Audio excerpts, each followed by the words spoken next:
Pisau itu menembus tubuh Selendia dengan cepat, tetapi alih-alih merasakan nyeri yang mengiris, ia hanya terdiam dalam kebingungan. Tidak ada darah yang keluar, tidak ada rasa sakit yang menjalar. Tubuhnya tetap utuh, dan jantungnya yang sempat berdegup kencang kini terasa kosong oleh keterkejutan. Selendia terengah-engah menatap Arumi yang berdiri dengan ekspresi tenang. "Apa yang kau lakukan padaku?" Suaranya gemetar, dipenuhi kebingungan dan kemarahan. Arumi hanya tersenyum tipis, senyum yang lebih menyeramkan daripada menenangkan. "Aku tidak benar-benar ingin menyakitimu," bisiknya dengan suara datar. "Aku hanya ingin menunjukkan sesuatu padamu." "Kenapa kau mengatakan hal gila seperti itu?" Selendia berseru dengan suara parau. "Ken tidak mungkin melakukan hal seperti yang kau tuduhkan. Dia memang kasar, tapi membunuh itu bohong." Nafasnya memburu, merasa tersudut oleh tuduhan yang baginya tidak masuk akal. Tatapan Arumi yang sebelumnya penuh belas kasih, kini berubah dingin. "Kau benar-benar ingin percaya pada kebohonganmu sendiri, ya?" Gumamnya tajam. "Aku Arumi dan aku mati di tangan Ken. Apa kau pikir dia hanya akan berubah menjadi pria yang sempurna setelah bersamamu?" Selendia menggelengkan kepala dengan tegas. "Tidak, kau hanya hantu yang ingin menghancurkan hidupku." Ia mundur, tetapi tubuhnya terasa lemah. Arumi mendekat dengan tatapan menembus jiwa Selendia. "Kau akan tahu kebenarannya," bisiknya penuh kepastian. "Kau bisa mengingkarinya sekarang, tapi malam ini kau akan melihat wajah asli Ken.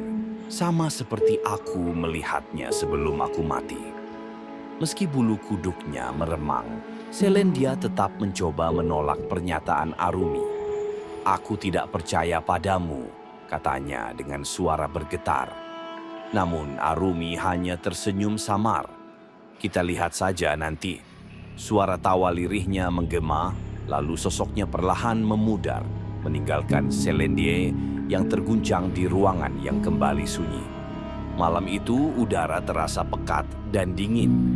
Hujan yang turun sejak sore masih menyisakan genangan air di halaman rumah. Selendia sedang tertidur pulas setelah menjalani shift panjang di rumah sakit. Namun suara pintu yang dibanting dengan kasar membuatnya terbangun dengan jantung berdebar. Ken pulang dalam keadaan mabuk berat. Bau alkohol menyengat memenuhi ruangan. Tatapan matanya liar dan penuh kemarahan. "Selendia, di mana makanan?" bentaknya dengan suara parau. Selendia yang masih setengah sadar mencoba menjelaskan, "Aku belum sempat masak, Ken. Aku langsung tidur setelah pulang kerja." Namun, Ken tidak mendengarkan. Dengan amarah yang meledak-ledak, ia menarik tangan Selendia dengan kasar. "Bangun, masak sekarang.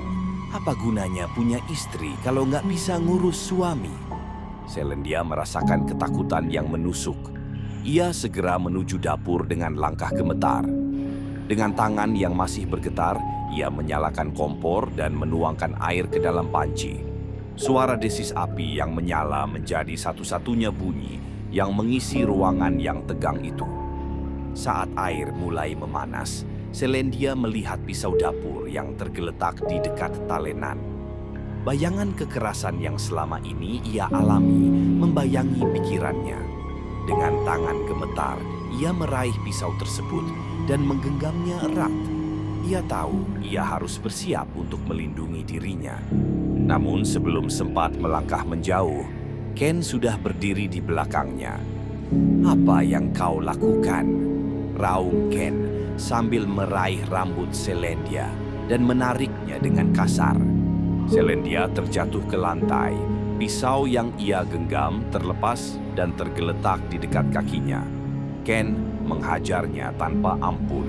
Pukulan dan tendangan bertubi-tubi menghantam tubuhnya.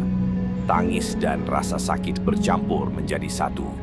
Di sudut dapur yang remang-remang, Arumi berdiri dengan tatapan kosong. Wajah cantiknya yang berlumur darah terlihat dingin dan tanpa emosi.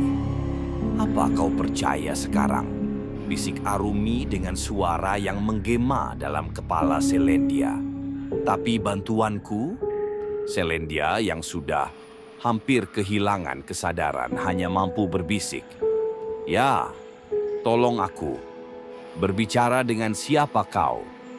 Ken berteriak dengan tatapan penuh kemarahan. Namun, sesuatu yang aneh terjadi.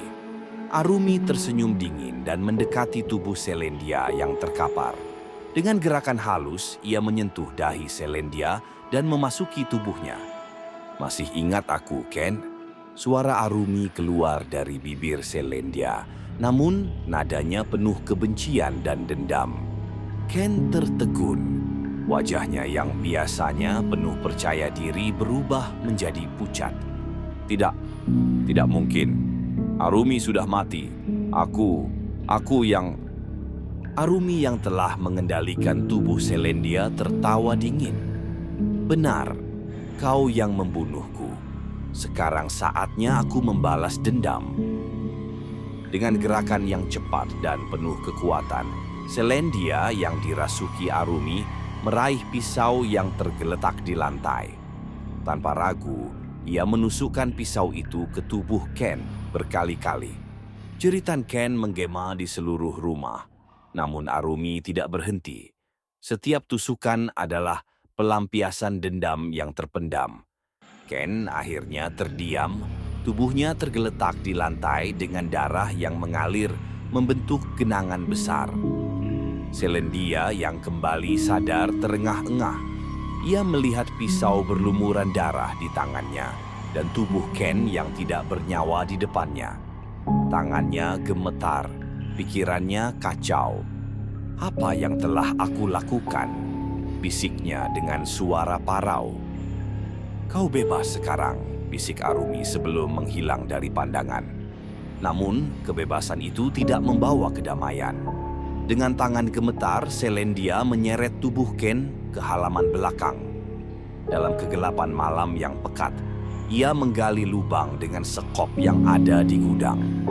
Hujan mulai turun lagi, membuat tanah menjadi becek dan lengket. Tangannya yang berdarah dan penuh lumpur menggali tanpa henti. Setelah lubang cukup dalam, ia meletakkan tubuh Ken di dalamnya dan menimbunnya dengan tanah. Hujan deras segera menghapus jejak kejahatannya. Selendia duduk terdiam di samping gundukan tanah itu. Rasa bersalah menyelimuti hatinya. Ia tahu ia telah melakukan dosa besar, tetapi ia juga tidak ingin masuk penjara.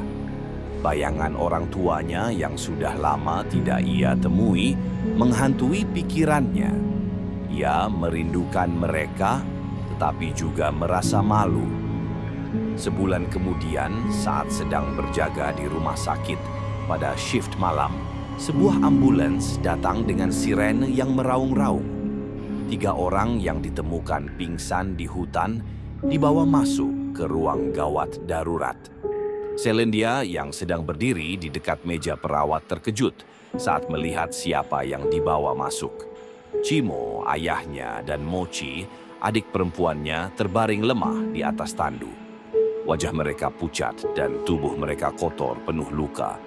Di samping mereka, seorang perempuan yang tidak ia kenali terbaring dengan kondisi yang sama. "Apa yang terjadi pada mereka?" tanya Selendia dengan panik kepada para medis. "Kami menemukannya di hutan dalam kondisi hampir tak sadarkan diri.